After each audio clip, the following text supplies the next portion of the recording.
Assalamualaikum warahmatullahi wabarakatuh. Selamat sore, selamat siang, selamat pagi semuanya. Dimanapun kalian berada, semoga kesehatan dan keselamatan selalu menyertai kalian semua ya. Melanjutkan pembelajaran kita yang kemarin, langsung saja kita bahas tentang materi pembelajaran lanjutan kita, yaitu materi hidrologi. Kemarin kita sudah membahas tentang siklus hidrologi, kita akan melanjutkan pembelajaran kita yang kemarin. Mungkin bisa kita buka langsung saja materi kita yaitu pada hari ini kita akan membahas lebih lanjut mengenai neraca air. Dan ada beberapa bahasan tentang neraca air, kemudian tentang neraca air atau juga imbangan air juga bisa disebut seperti itu ya. Oke, mungkin langsung saja kita mulai. Selamat datang di video pembelajaran bagi yang baru bergabung. Rekayasa hidrologi 3 SKS ya teman-teman di sini. Bantuan perkuliahan kemarin sudah saya sampaikan di atas tersebut. Kemudian pada kita berlanjut di pertemuan kedua, yaitu membahas tentang daerah aliran sungai. Buat teman-teman yang baru menginjak semester 3, rekayasa hidrologi untuk semester 3, mungkin dasar-dasar teknik baru sedikit sekali ya. Jadi nanti buat teman-teman yang akan berfokus kepada hidro akan kenal dengan istilah yang namanya daerah aliran sungai. Buat teman-teman yang bukan fokus hidro juga harus tahu apa itu DAS. Biasanya kita sebutnya DAS, daerah aliran sungai. Jadi sungai itu ada namanya daerah aliran sungai, seperti yang ditunjukkan pada gambar di samping ini ya. Ini ada suatu garis imajiner yang menggambarkan suatu DAS. Nah, DAS sendiri atau daerah aliran sungai adalah daerah yang dibatasi punggung-punggung gunung. Jadi ini ada pegunungan yang tinggi ya. Ini ada suatu cekungan rendah. Punggung-punggung gunung di mana air hujan yang jatuh pada daerah tersebut akan ditampung oleh punggung gunung tersebut dan akan dialirkan melalui sungai-sungai kecil di sungai utama ya. Jadi dibatasi oleh punggung-punggung gunung yang tinggi dan air hujan, jika terjadi hujan di daerah ini, air itu akan bergerak turun. Nah, seperti tanda panah ini, dia akan bergerak turun menuju pusat lembah gunungnya, kemudian dia akan mengalir ke sungai besar. Nah, yang namanya daerah yang dibatasi dibatasi pegunungan atau punggungnya ya, punggung gunungnya ini dinamakan sebagai DAS. DAS seperti garis imajiner ini. Nah, kemudian itu adalah suatu istilah yang dikemukakan oleh Asdaq. Sebenarnya hampir sama, DAS memang seperti itu. Jadi pengertiannya hampir sama. Nah, tahap terjadinya DAS, bagaimana suatu DAS atau daerah aliran sungai itu terjadi? Yang pertama, aliran limpasan pada permukaan tanah. Jadi saat hujan datang, ini akan terjadi aliran air di permukaan tanahnya, akan bergerak pada suatu titik.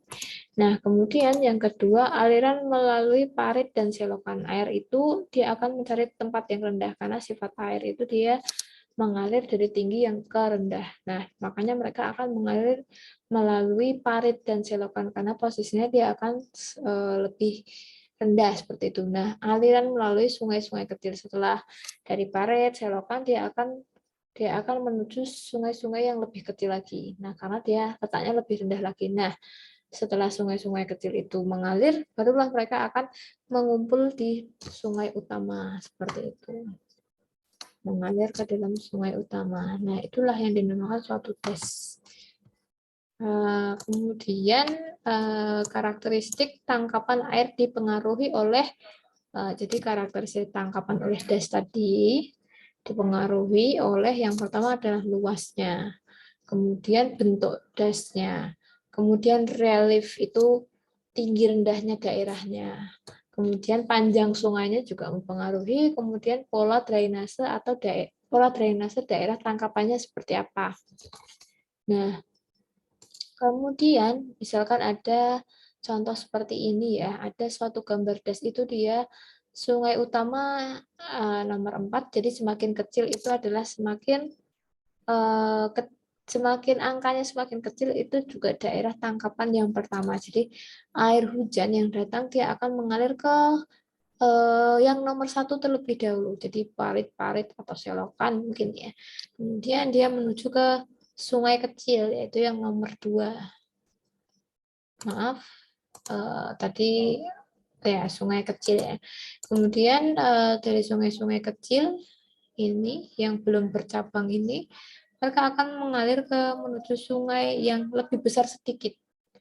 Barulah mereka berakhir ke sungai utama yang itu nomor 4. Seperti itu mungkin tingkatan sungainya. Jadi gambarannya seperti itu. Nah, kemudian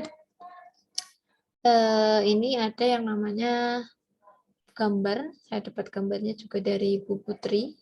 Bu Putri itu adalah dosen yang sebenarnya bertanggung jawab di mata kuliah ini, tapi beliau baru cuti, jadi saya menggantikan untuk sementara. Nah, gambar di samping ini ada contoh sungai ya, contoh potongan dari sungai.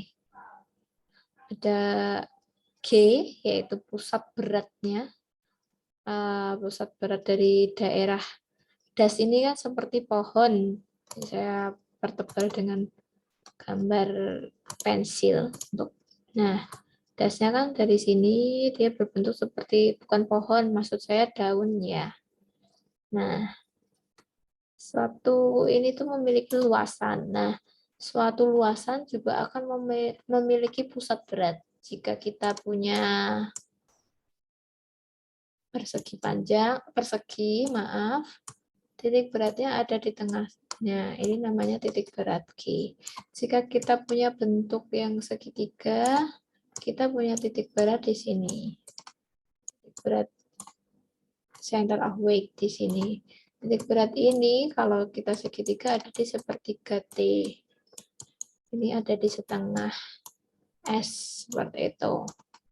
Nah, kalau kita misalkan punya das seperti ini bentuknya atau das yang lain yang bentuknya tidak simetris, mereka akan punya yang namanya titik berat. Nah, titik berat atau pusat berat biasanya dilambangkan dengan G. Kemudian ini adalah arah alirannya, dia menuju ke arah sebelah sini. Mungkin dia sungai utamanya ada di sebelah sini. Nah, kemudian yang dinamakan dengan L, dari sini sampai dengan sini itu dinamakan dengan panjang das. Nah, kemudian antara ini saya kurang jelas juga. LG kecil ya, kalau nggak salah. Ini adalah panjang ke pusat berat. Jadi dari ujung das sampai di pusat beratnya seperti itu. Nah, kemudian yang berikutnya ada istilah yang namanya kemiringan sungai. Jadi profil sungai. Jadi sungai itu dia akan menuju ke daerah yang rendah. Dia akan selalu semakin turun agar air itu mengalir. Jadi kalau kita potong di samping sungai itu akan berbentuk seperti ini tanahnya. Nah, ini merupakan suatu elevasinya, kemudian ini disebut dengan jaraknya. Dia akan berbentuk seperti ini, seperti menurun seperti itu. Nah, kemudian yang berikutnya yang menjadi bahasan pokok pada pertemuan ini ada yang namanya neraca air. Kemarin juga kita sudah bahas sedikit yang namanya imbangan air. Imbangan air dan neraca air itu hampir sama. Neraca air itu kan dia juga menghitung arah aliran air untuk keseimbangan seperti itu. Jadi nanti hampir-hampir sama. Nah, dalam hidrologi persamaan neraca air dapat digunakan untuk menghitung besarnya aliran air yang masuk dan keluar dari sebuah sistem. Sistem tersebut dapat berupa kolam tanah atau wilayah aliran sungai. Neraca air juga dapat berarti cara suatu organisme mengatur ketersediaan air dalam tubuhnya pada kondisi kering atau panas. Nah, persamaan untuk neraca air sendiri sebenarnya didapat itu sebagai berikut. P sama dengan Q plus E plus delta S, di mana P adalah presipitasi yang masuk, artinya hujan, kemudian Q aliran permukaan, sama dengan aliran di permukaannya ditambah dengan evapotranspirasi, yaitu penguapan dan tumbuhan yang ke arah luar, ditambah dengan delta S. Delta S itu perubahan cadangan air di dalam tanah atau batuan dasar. Nah, kemarin kan juga rumusnya hampir sama juga dengan neraca keseimbangan, karena memang konsepnya sama, apa yang masuk sama dengan apa yang keluar, seperti itu. Nah, kemudian menurut Triatmojo, Bambang Triatmojo ya, ini merupakan dulu dosen saya, harusnya sih itu.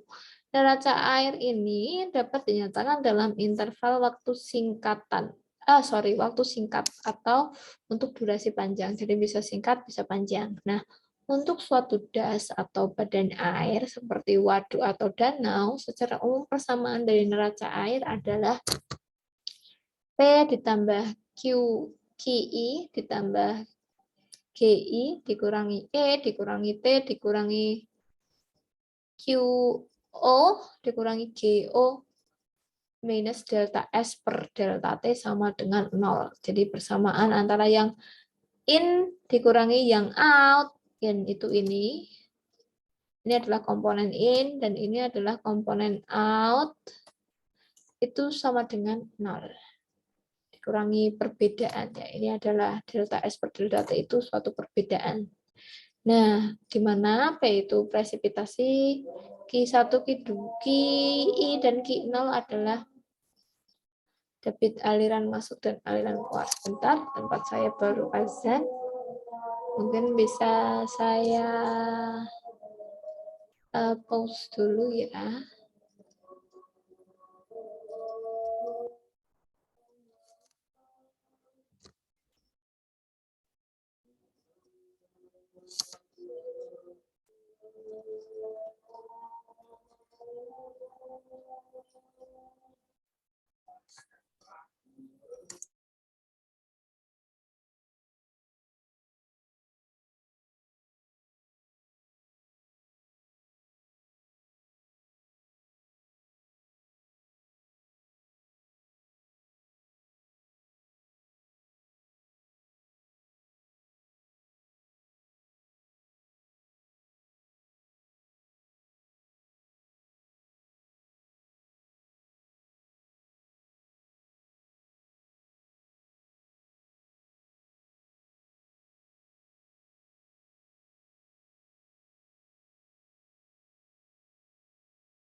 Oke, kita bisa lanjutkan lagi. Maaf tadi ada gangguan sedikit dari saya sambil absensi juga, sama tadi ada azan juga. Kemudian kita mungkin bisa lanjut tadi ya. QI dan QO adalah debit aliran masuk dan keluar, in dan out. Kemudian QI dan QO adalah aliran air tanah masuk dan keluar. Kemudian E adalah evaporasi, T evapotranspirasi. Delta S adalah perubahan volume tampungan untuk selang waktu tertentu. Kemudian yang berikutnya ini ada sketsa yang menggambarkan tadi neraca keseimbangan suatu danau misalkan. Nah, di sini ada yang namanya hujan. Karena adanya hujan ada awalnya kan T2 kemudian berubah. Di sini ada sedikit kesalahan penulisan ya. Saya nggak apa-apa. Yang penting kalian tahu ya. Di sini ada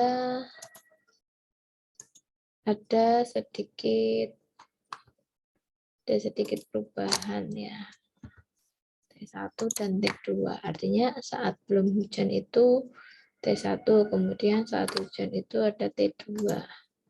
Atau sebaliknya. Nah, itu merupakan suatu perubahan tinggi seperti itu. Nah, di sini ada perubahan kedalaman pada periode waktu tertentu. Nah, ini ada tanda menguap, ini juga ada tanda masuk, QI dan Q yang keluar. Kemudian ada aliran air yang masuk dan aliran air yang keluar. Nah, berikut adalah gambaran keseimbangan apa yang masuk sama dengan apa yang keluar seperti itu. Nah, imbangan air untuk das besar dan durasi panjang, mungkin di sini ada sedikit pengertiannya. Bila evaluasi dilakukan dalam periode panjang, siklus tahunan, variasi tampungan air relatif seimbang, sehingga perubahan tampungan delta S dapat diabaikan. Pada das, jika tidak ada aliran yang masuk melalui batas das, maka Q1 sama dengan 0.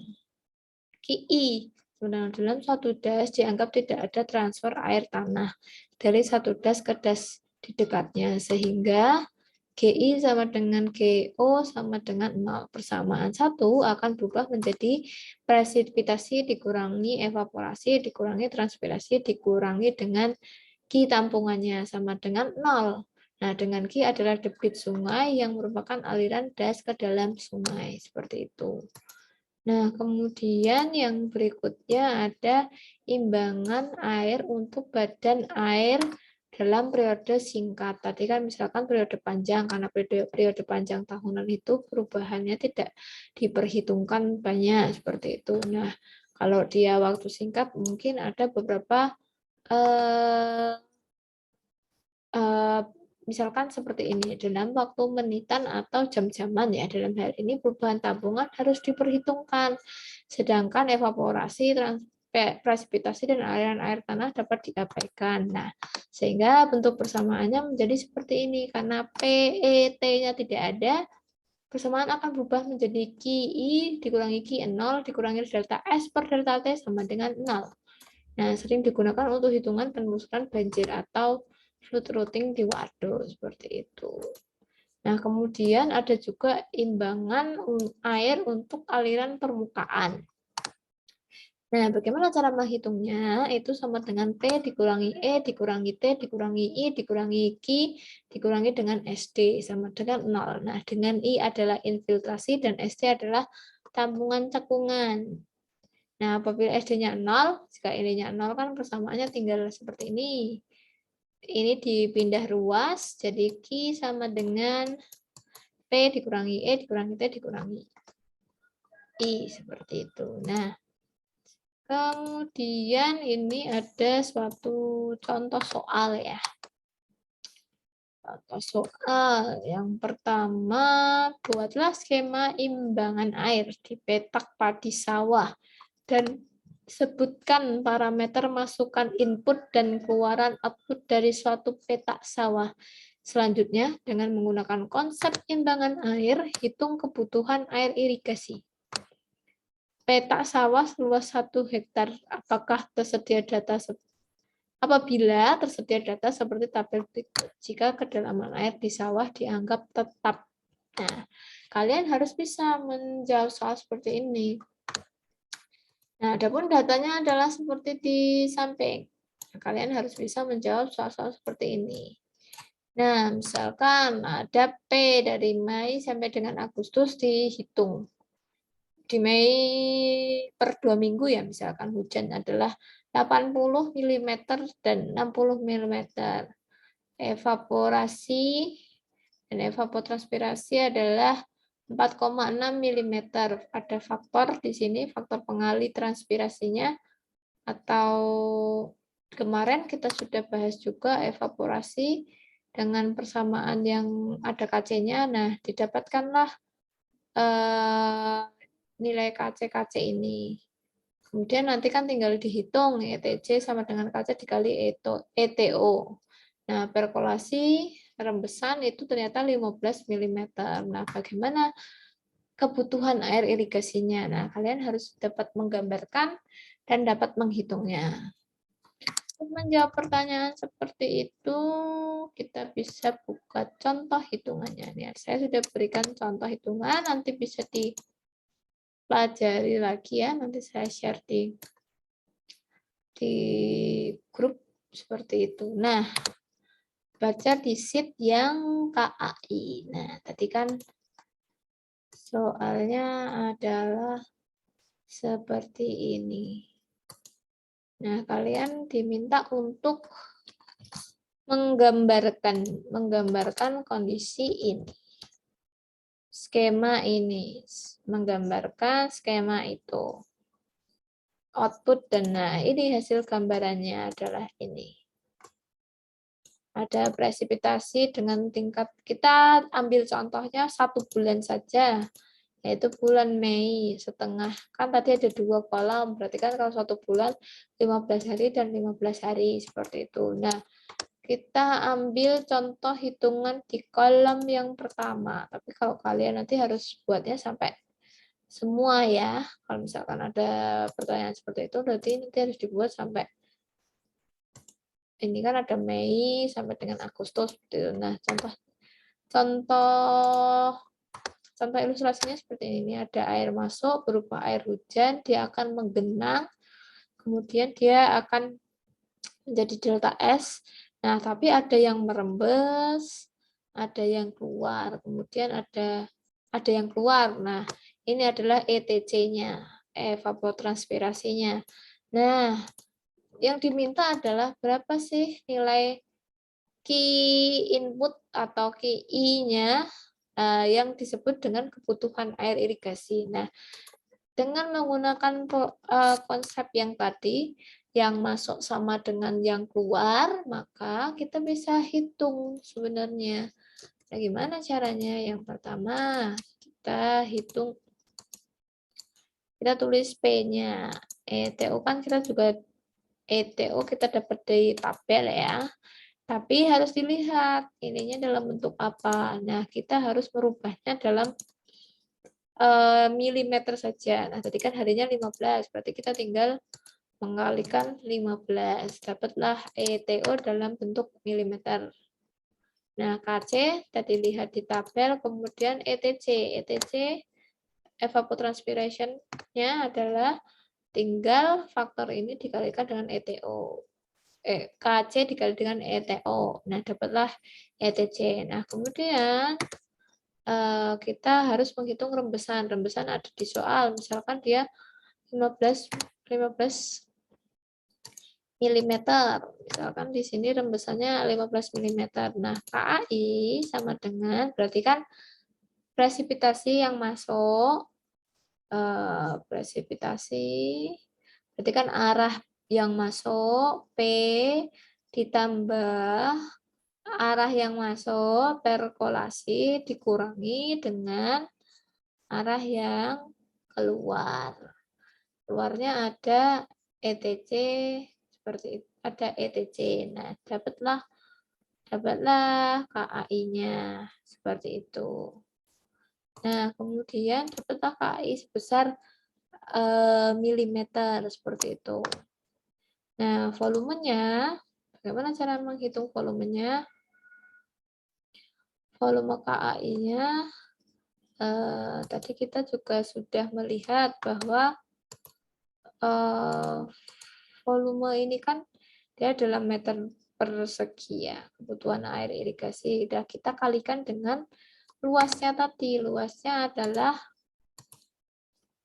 kita lihat di soal. Tadi di soal itu 1 hektar ya. Jadi kita harus kali, dia dijadikan meter persegi. Jadi ini dirubah ke meter, kemudian dikali hektar, hektarnya dirubah ke meter juga. 1 hektar kan ada 10.000. Nah, kemudian yang ini dijadikan ke meter juga. Jadi kan dibagi 1.000 lah, dibagi 1.000. Nah, jadilah volumenya adalah 178 meter kubik, maaf. Nah, kemudian bagaimana Q-nya? Kita kan cari Q-nya ya. Bukan kebutuhannya, tapi Q debit, tiap debitnya, tiap meternya. Nah, setelah kita dapat nilai yang tadi di atasnya, ini kan dalam meter kubik. Nah, kita harus menghitungnya sampai dia dalam meter kubik per detik seperti itu. Nah, berarti kan kita dibagi 15 hari dikali 24 jam dikali 3.600. Dapatlah detiknya. Nah, kemudian setelah itu kita rubah. Tadi kan dalam meter kubik per second tiap hektar, sekarang kita rubah lagi dia dalam bentuk liter per second per hektar. Nah, nanti bersamanya tinggal dikali lagi 10.000 seperti itu. Nah, seperti itulah contoh perhitungannya. Nanti bisa dipelajari lebih lanjut lagi. Nah, untuk yang kedua sekarang soal yang kedua ada 3 soal ya. Nanti yang terakhir saya berikan kuis juga. Nah, soal yang kedua adalah diketahui suatu tampungan atau waduk berbentuk persegi dengan luas 50 hektar. Kedalaman efektif 10 meter, kapasitas maksimum 5 juta meter persegi, meter kubik, meter kubik pada elevasi plus 120 meter dengan imbangan air. Gambarkan fluktuasi volume waduk dan evaluasi muka air waduk sebagai fungsi waktu. Apabila kebutuhan air dalam waduk tersebut adalah 0,8, dianggap tetap kelebihan air akibat rembesan sebesar 2 mm per hari. Kondisi awal muka air waduk pada akhir bulan Desember pada elevasi plus 114 meter pada hujan di waduk, debit aliran sungai yang masuk ke waduk dan besarnya penguapan disajikan pada tabel berikut ini. Nah, tadi ada gambaran dari Januari Februari, hujannya digambarkan seperti ini, debitnya seperti ini, dan evaporasinya seperti ini. Nah, kemudian bagaimana cara kita menghitungnya? Tadi kita diminta untuk mengevaluasi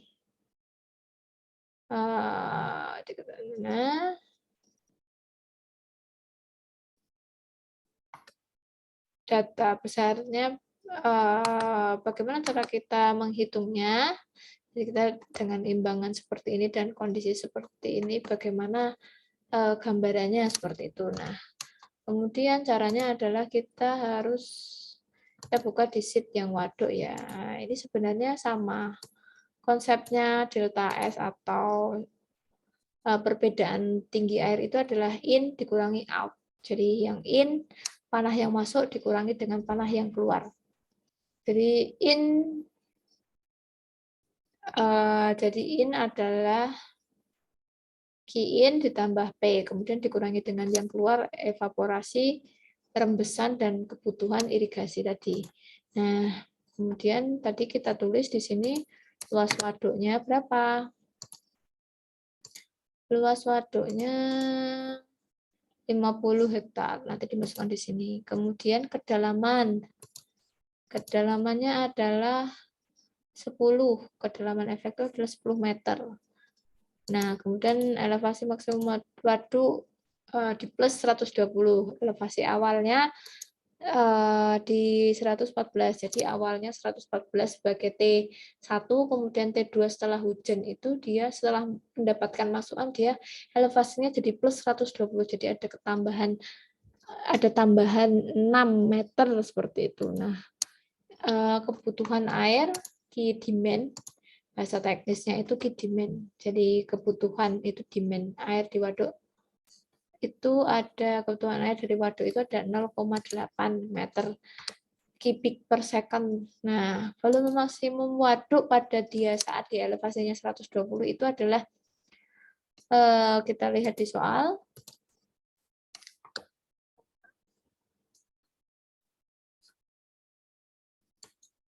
Volume, mas saya kok hilang? Volume di waduk itu sebentar. Mas saya itu kok bisa hilang ya? Juga bingung kok bisa hilang dari PowerPoint-nya. Nih, kapasitas maksimal adalah 5 juta meter kubik. Nah, kita tulis di sini 5 juta meter kubik. Kemudian minimum waduk 0 karena tidak sampai minimum seperti itu. Kemudian volume awalnya pada saat dia elevasi 114 plus 114 itu ada 2000 meter ya. Kita harus rubahnya ke volume itu berarti kan meter kubik seperti itu. Nah, terus data hujannya kita masukkan di sini. Nah, bagaimana kita menghitung Ki? Tinggal masukkan persamaan saja. Tadi kan per second kita harus bisa merubahnya ke dalam meter kubik saja. Jadi kan di sini ada hari, ada detik. Detiknya kita jadikan ke harinya kita jadikan ke detik agar saling menghilangkan. Nanti persamaannya mengikuti seperti itu. Nah, diteruskan sampai ke bawah. Kemudian hujan sama. Hujan ini kan masih dalam milimeter, nanti harus dirubah ke dalam meter kubik ya. Nanti di persamaannya diteliti lagi menjadi seperti itu. Tapi tadi luasnya adalah 50, jadi nanti harus diperhatikan juga luasannya. Nah, kemudian nanti ditarik ke bawah, kemudian E0 sama. Nanti ngitungnya juga seperti ini, dilihat saja rumusnya, rumusan juga sama, seterusnya sama. Kemudian kita menghitung I0, ya tinggal kita pakai persamaan di sini. Kita pakai di situ. Nah, dapatlah volumenya sekian. Nanti seterusnya sampai dia itu uh, dia itu selesai, maksudnya dia sampai dihitung sampai sini. Nah, sampai volume. Nah, gambarannya seperti ini. Gambarannya ada awalnya itu 110, kemudian 114, kemudian saat dia maksimal di sini melimpah 120, saat dia 120 itu volumenya ini, saat dia 114 itu volumenya 2. Kemudian ada Ki yang masuk, kemudian Ki yang dijadikan kebutuhan, ini ada juga air yang merembes, kemudian ini ada hujan, kemudian ini ada evaporasi. Nah, seperti itu. Nanti dihitung apa namanya? Dihitung kebutuhannya, volumenya berapa.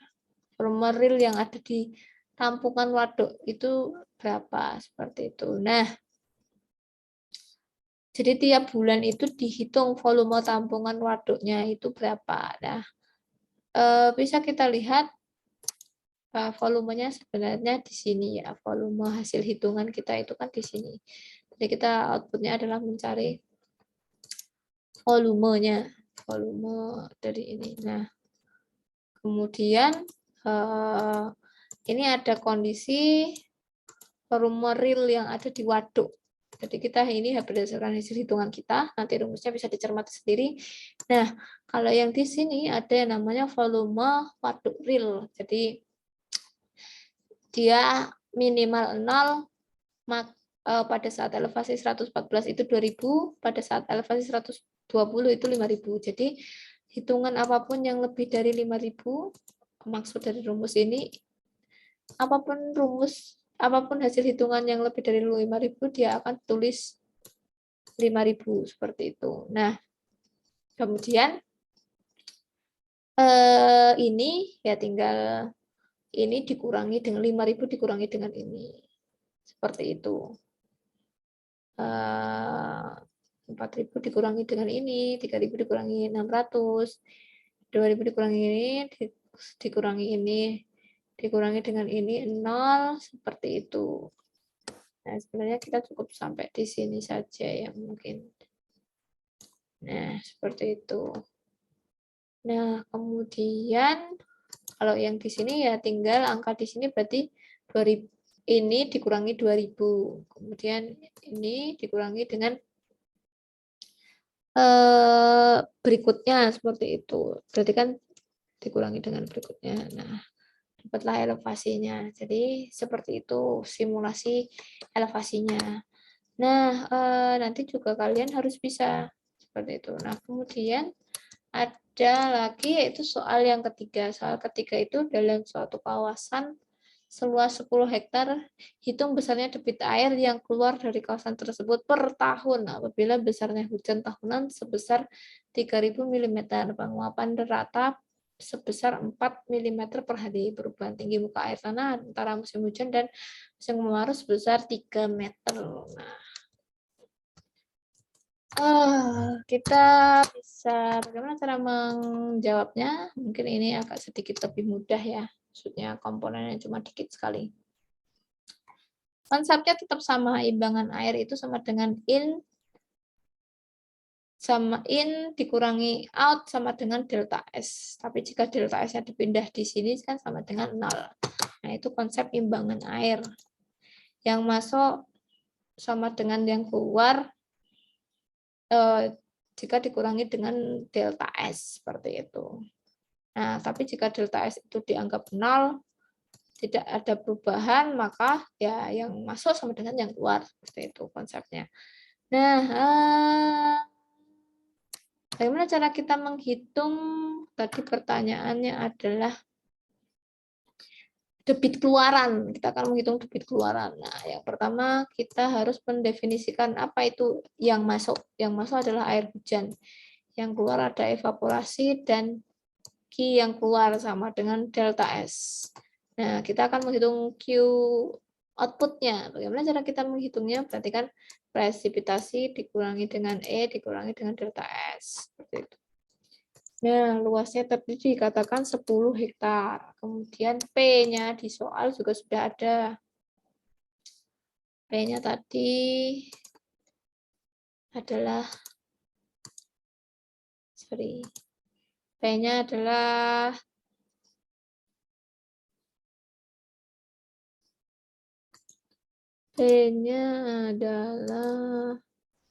per tahun dia, oh ini ada kesalahan. 3.000 ya. 3.000. Nah, dalam milimeter. Kita harus mengubahnya ke dalam meter, kan tinggal dibagi 3. Penguapannya dalam 4 mm per hari. Kita jadikan dalam meter. Jadi hari ini harus dirubah ke dalam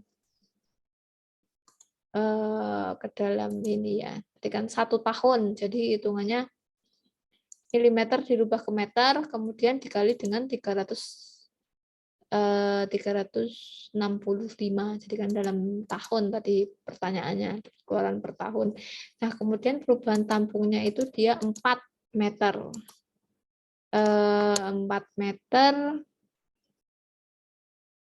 4 meter. Kemudian kedalaman air keluarannya di sini adalah sama dengan ini. Debit kedalaman air keluaran sama dengan P dikurangi C4 itu penguapan atau P dikurangi E, kemudian perubahan tampungan delta S ya.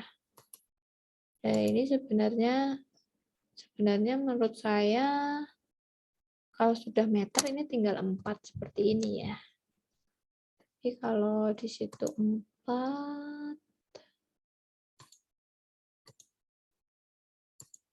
oh bukan. seperti itu ya, karena kan lihat dulu sebentar datanya, perubahan tampungan. Tiga meter ya.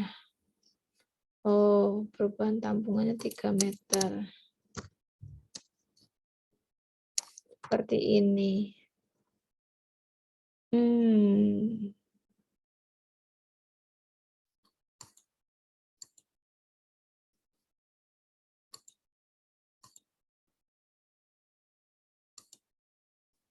Kedalaman air keluaran.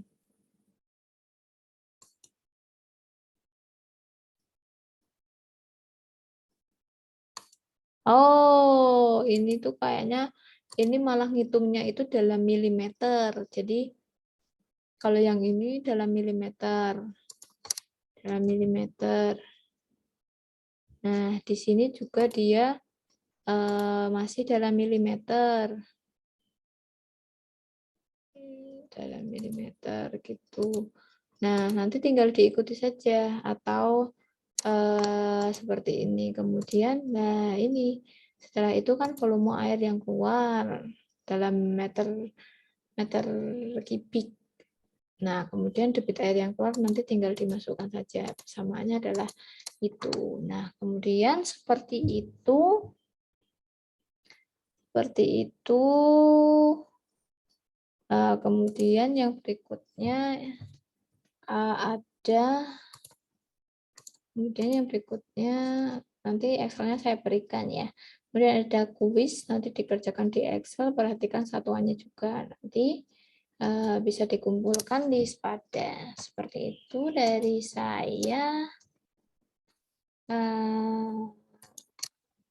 Nanti misalkan ada pertanyaan bisa disampaikan